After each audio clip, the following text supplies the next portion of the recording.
Hello everyone, my name is doctor Rishi Goyal और आपका मेरे चैनल पर एक बार फिर से बहुत-बहुत स्वागत है।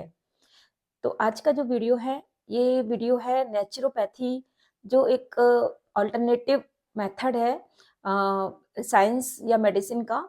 तो जो बाकी जो और मेथड्स हैं जैसे होम्योपैथी है, एलोपैथी है और आयुर्वेद है, उसके साथ नेचुरोपैथी का क्या कंपैरिजन है? कैसे ये आपस में कंपैरेटिव स्टडी हम इनकी देखेंगे कि आपस में कैसे इनका क्या कंपैरिजन किया जा सकता है? किस किस ऐसे पैरामीटर्स हैं जिन पे ये कंपेयर होती हैं? तो सबसे पहले हम एक-एक करके बात करेंगे, तो सबसे पहले हम बात करेंगे नेचुरोपैथी की। नेचुरोपैथी एक ऐसी अल्टरनेटिव मेडिसिन है जिसका प्रयोग वैसे तो भारत में बहुत वैदिक परंपरा से चला आ रहा है, वेदों के काल से चला आ रहा है, लेकिन ये समय के साथ लुप्त होती चली गई और इसका उद्भव फिर से यूरोपियन कंट्रीज में 19th सेंचुरी में हुआ। वहाँ पर इस पे बहुत रिसर्च हुई और ये महात्मा गांधी जी के प्रयास से वापस इंडिया में रिफॉर्म हुई। उन्होंने इसको वापस इंडिया में एस्टेब्लिश किया और आज ये बहुत प्रचार-प्रसार इसका होता है नेचुरोपैथी का। तो नेचुरोपैथी में जो मेथड है ट्रीटमेंट का वो एक पूरी होल बॉडी का ट्रीटमेंट किया जाता है। किसी खास रोग का उपचार इसमें नहीं किया जाता। एक रोग को देखकर या उसके सिम्पटम को आधार बनाकर इसका इलाज नहीं किया जाता। नेचुरोपैथी में पूरी बॉडी का एक साथ इलाज किया जाता है और जो भी ट्रीटमेंट मेथड्स हैं वो सब नेचुरल होते हैं जैसे फूड से, प्रकृति से, इन सब चीज़ों से और सन से मसाज या जो फिजिकल थेरेपीज़ हैं या जो एक्यूपंक्चर है या इस तरह की जो भी हाइड्रोथेरेपी है, सन थेरेपी है, जितने भी नेचुरल एलिमेंट हैं क्योंकि ये मानता है कि हमारी बॉडी 5 एलिमेंट से मिलकर बनी है, वही 5 एलिमेंट जो कि नेचर में हैं, तो उन्हीं से हमारे शरीर का इलाज नेचुरोपैथी में किया जाता है। और इसमें इलाज से ज़्यादा एक स्वस्थ रहने की जो एक लाइफ़स्टाइल है वो इसमें ज़्यादा इम्पोर्टेंट है, जो कि इसका फ़ोकस इस बात पे ज़्यादा रहता है कि हेल्दी लाइफ़स्टाइल को कैसे फ़ॉलो किया जाए, जिससे कि कोई रोग हो ही ना। तो इसके कुछ प्रोज़ एंड कॉन्स हैं। जैसे इसके प्रोज़ हैं इसकी जो प्रोज़ की बात करेंगे हम, तो इसके प्रोज़ में बात आती है कि जैसे कि ये जो होलिस्टिक अप्रोच के साथ ट्रीटमेंट करती है, ये इसके जो ट्रीटमेंट्स होते हैं वो साइड इफ़ेक्ट नहीं रखते हैं, नॉन टॉक्सिक होते हैं और नेचुरल होते हैं। किसी भी तरह से बॉडी को कोई भी नुकसान साइड इफ़ेक्ट्स के द्वारा नहीं पहुँचता है। और अगर हम इसके कॉन्स की बात करें, तो कॉन्स में हम देखेंगे कि ये जो ट्रीटमेंट करते हैं, ये इमरजेंसी या लाइफ थ्रेटनिंग सिचुएशन में इनके ट्रीटमेंट नहीं किए जा सकते हैं। नेचुरोपैथी के द्वारा किसी भी एक ऐसी इमरजेंसी सिचुएशन हैंडल नहीं हो सकती है। तो दूसरा है कि जो भी सेंटर्स हैं नेचुरोपैथी के, वो ज़्यादातर या नॉन लाइसेंस्ड हैं। उनको कोई रेगुलेटरी बॉडी के द्वारा लाइसेंस नहीं प्राप्त है। तो इस तरह से ये शंका के घेरे में रहती है, विश्वसनीयता के इसमें रूप में इसके ऊपर प्रश्न चिन्ह लगता है और इस तरह से हम देखते हैं कि नेचुरोपैथी का जो इफ़ेक्टिव होते हुए भी या बहुत अच्छी होते हुए भी इसको प्रमाणित तौर पे इस्तेमाल नहीं किया जा सकता है। दूसरी विधा की हम बात करेंगे, दूसरी विधा है होम्योपैथिक विधा। होम्योपैथिक में जो कॉन्सेप्ट है वो है लाइक क्योर्स लाइक, मतलब एक ऐसे सब्सटेंस जो कि हेल्दी बॉडी में है, वही सिक पर्सन में है, उन्हीं के द्वारा होम्योपैथी में ट्रीटमेंट दिया जाता है। होम्योपैथी की विधा भी ऐसी विधा है जिसके प्रोस एंड कॉन्स हैं। तो इसके प्रोस में बात करें तो ये भी एक चीप मेथड है, ज़्यादा महँगा नहीं पड़ता है, नेचुरल रहता है, इसके भी साइड इफेक्ट्स नहीं रहते हैं और इसके द्वारा भी पूरी बॉडी का होलिस्टिक रूप में ही ट्रीटमेंट किया जाता है। किसी एक रोग को आधार बनाकर उस खास रोग का इलाज नहीं किया जाता है।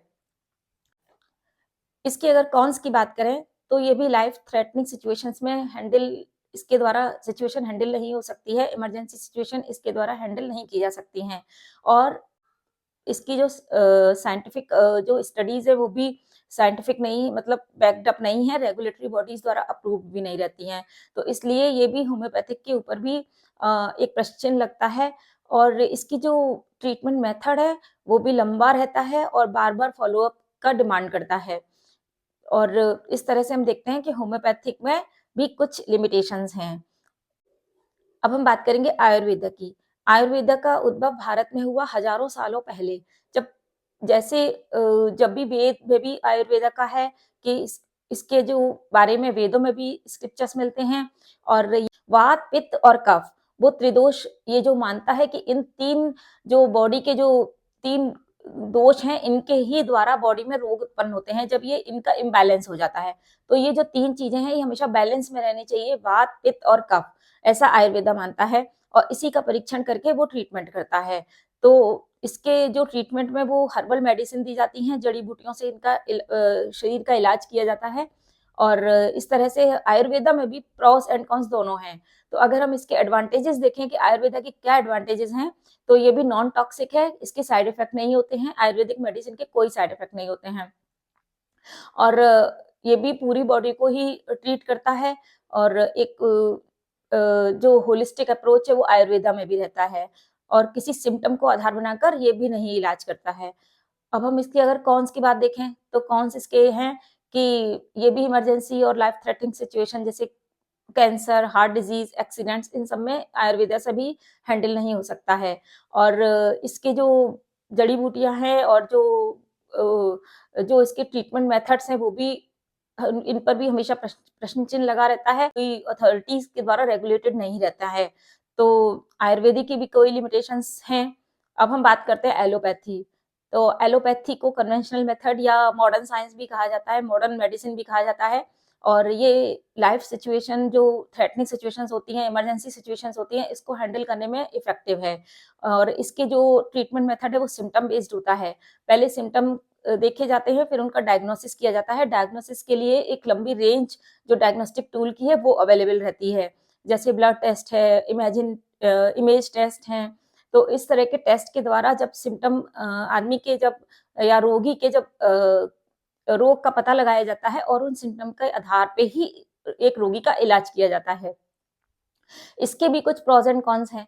इसके प्रोस की बात करें तो ये लाइफ थ्रेटनिंग सिचुएशन या एक्सीडेंटल सिचुएशंस को बहुत इफेक्टिवली हैंडल करता है और कभी-कभी तो व्यक्ति को एकदम क्रिटिकल सिचुएशन से भी बाहर लाने में सक्षम हो जाता है और इसके जो ट्रीटमेंट्स हैं वो क्लिनिकल बेस्ड होते हैं और एविडेंस बेस्ड होते हैं जिन पर काफ़ी रिसर्च भी हो चुकी है। तो ये रिसर्च बेस्ड एक विधा है तो जिसके ऊपर कोई जल्दी शक नहीं करता है और जितने भी चीज़ें हैं वो काफ़ी टेस्ट से होकर गुज़रती हैं। और अगर हम इसके कॉन्स की बात करें तो कॉन्स में है कि इसकी जो ड्रग्स होती हैं उनके साइड इफ़ेक्ट्स होते हैं, टॉक्सिक भी होती हैं, कभी-कभी किसी-किसी केस में टॉक्सिक भी हो जाती हैं। प्लस ये थोड़ा इफ़ेक्टिव है लेकिन ये चूँकि कभी-कभी हम देखते हैं कि बहुत महँगा ट्रीटमेंट भी इनसे अ, व्यक्ति का इतना महँगा ट्रीटमेंट हो जाता है कि वो शायद अफ़ोर्ड भी नहीं कर पाता है। तो इसके भी कुछ प्रोस एंड कॉन्स हैं। तो इस तरह से हमने इन 4 मेडिसिन को कंपेयर किया है, होम्योपैथिक को, आयुर्वेदा को, एलोपैथी को और नेचुरोपैथी को। तो एक अगर होलिस्टिक वे में देखा जाए तो हर एक मेडिसिन के कुछ न कुछ साइड इफ़ेक्ट्स हैं, कुछ न कुछ प्रोस हैं, कुछ न कुछ कॉन्स हैं, लेकिन कुछ ऐसी हैं जिनके नहीं हैं। तो कुछ लाइफ़स्टाइल को इम्प्रूव करने के लिए बनाई गई हैं, कुछ ऐसी हैं जो फूड से रिलेटेड हैं कि हमारा जो आहार है वही मेडिसिन है। तो अगर हम चाहें तो हम सभी मेडिसिन्स का जिस्ट ले सकते हैं कि अपनी लाइफ़स्टाइल को अच्छा रखें, प्राकृतिक रखें जिससे कि कम से कम बीमार पड़ें और अगर कोई ऐसी सिचुएशन आ जाती है तो उसको फिर माइंडफुली हैंडल करें। सही विधा का सहारा लें कि हमको हर एक चीज़ की नॉलेज हो कि हमको कब किस विधा का सहारा लेना है, कौन-सी पद्धति चुननी है अपने इलाज के लिए, ट्रीटमेंट के लिए। तो ये सब सोच विचार के सारे प्रोस एंड कॉन्स देख के माइंडफुली इसका डिसीज़न लेना चाहिए। तो इसके कंपैरिज़न के लिए जो-जो पॉइंट्स थे वो डिस्कस हो चुके हैं। एक बार मैं रिवाइज़ करवा देती हूँ कि जो-जो पॉइंट्स हैं वो किस-किस पैरामीटर्स पे खरे उतरने चाहिए, जो-जो कंपैरिज़न है वो किस-किस पॉइंट पे होना चाहिए। तो पहला है इफेक्टिवनेस। तो इफेक्टिवनेस के लिए तो नो डाउट कि एलोपैथी ही सबसे अच्छी है। बाकी जो एलोपैथी को छोड़ के जो होम्योपैथी, नेचुरोपैथी, आयुर्वेदा है उनकी इफेक्टिवनेस कभी-कभी चैलेंज हो जाती है जब ऐसी सिचुएशन आ जाती है जो कि क्रिटिकल होती है। तो उसमें नो डाउट कि एलोपैथी ही काम करती है। दूसरा पॉइंट है सेफ्टी। दूसरा पॉइंट है सेफ्टी। तो सेफ्टी के लिए अगर हम देखें तो सबसे ज़्यादा सेफ नेचुरोपैथी, आयुर्वेदा या होम्योपैथिक है। लेकिन इनमें भी देखें तो नेचुरोपैथी सबसे ज़्यादा सेफ है क्योंकि उसमें कोई मेडिसिन तो होती ही नहीं है, तो फिर कोई साइड इफ़ेक्ट का कोई सवाल ही नहीं उठता है। लेकिन कभी-कभी आयुर्वेदा में भी कभी-कभी कोई चीज़ बॉडी को सूट नहीं करती है, कभी-कभी होम्योपैथिक में भी ऐसा हो सकता है। लेकिन जो नेचुरोपैथी है वो सबसे ज़्यादा सेफ है और सेफ तो एलोपैथी भी कही जाएगी क्योंकि काफ़ी टेस्ट के बाद उसकी जो चीज़ है वो मार्केट में आती है, काफ़ी रिसर्च होती है, काफ़ी टेस्ट होते हैं, तभी वो किसी को अप्लाई करने के लिए दी जाती है। लेकिन फिर भी कभी-कभी उसके साइड इफ़ेक्ट्स भी देखने को मिलते हैं। थर्ड पॉइंट है कॉस्ट। कॉस्ट इफेक्टिव अगर देखें तो नेचुरोपैथी सबसे ज़्यादा आपको मिलेगा कि इसका ट्रीटमेंट मतलब अगर हम इसकी लाइफ़स्टाइल की बात करें तो नेचुरोपैथी काफ़ी कम कॉस्ट पड़ती है।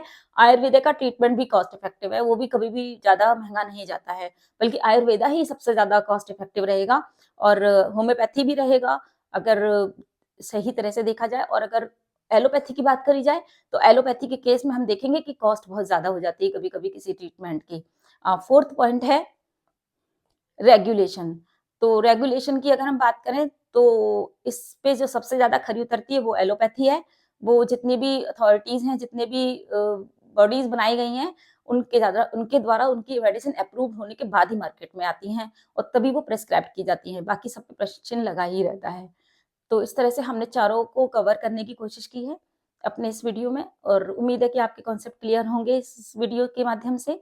अगर हों तो लाइक करिएगा, कमेंट करिएगा, अगर कुछ पूछना हो इस वीडियो को आगे शेयर कीजिएगा जिससे कि और भी लोग इस वीडियो को देख पाएँ और फिर मिलते हैं हम नेक्स्ट वीडियो में। तब तक के लिए बाय बाय। Thank you.